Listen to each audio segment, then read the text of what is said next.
The perfect trade.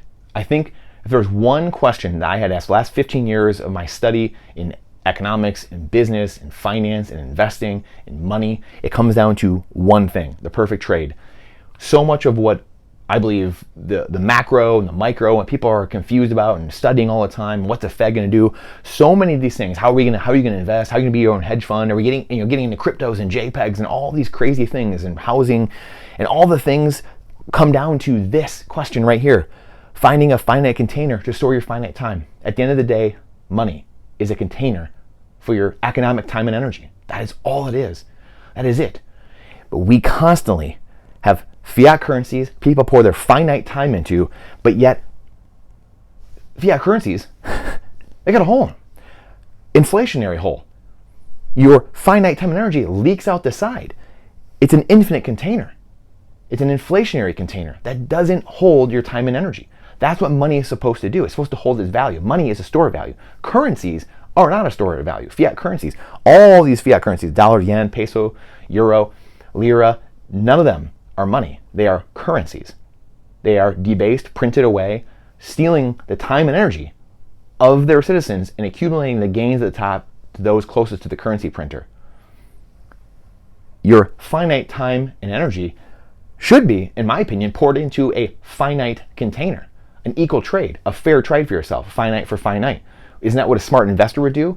Would a smart investor, Warren Buffett, trade his finite time, or Stanley Druckenmiller, or any investor, a massive investor you can think of, Paul Tudor Jones, would they trade their finite time for infinite pieces of paper or infinite, right?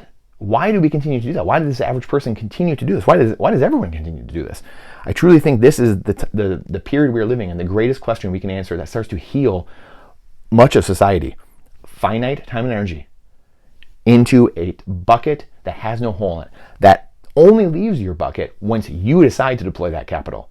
It doesn't have an arbitrary inflation to it where you're constantly on the hamster wheel trying to go to sleep once you fill it up, and then you get up in the morning and half your bucket's gone. There's too much month at the end of your money.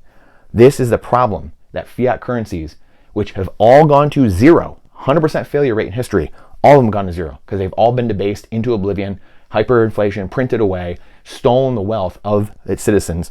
Why do governments consistently do this, and why do people let their government do that? Government works with the consent of the people. What asset is perfectly finite, perfectly inelastic, a perfect trade for your finite time? There's only so much time to work. There's only so much time on this earth. What is a perfect trade for your finite time? What is the finite container? That's my question to you. Do you agree with this? Do you agree with this simple explanation of what's going on in the ills of the world and why people find themselves falling behind further and further and the wealth gap continues to widen? What is this trade then? What is the perfect finite asset for your finite time? I know myself, I don't want to make that trade. Why would I go trade a car or whatever it is, some type of product or service for infinite blades of grass or for grains of sand? They're infinite. There's no value to those. Just like the currencies. Fiat currencies are only in existence because people let them be into existence, because there's coercion, because there's a military behind it. Well, that doesn't seem like a very fair, equitable, or just system.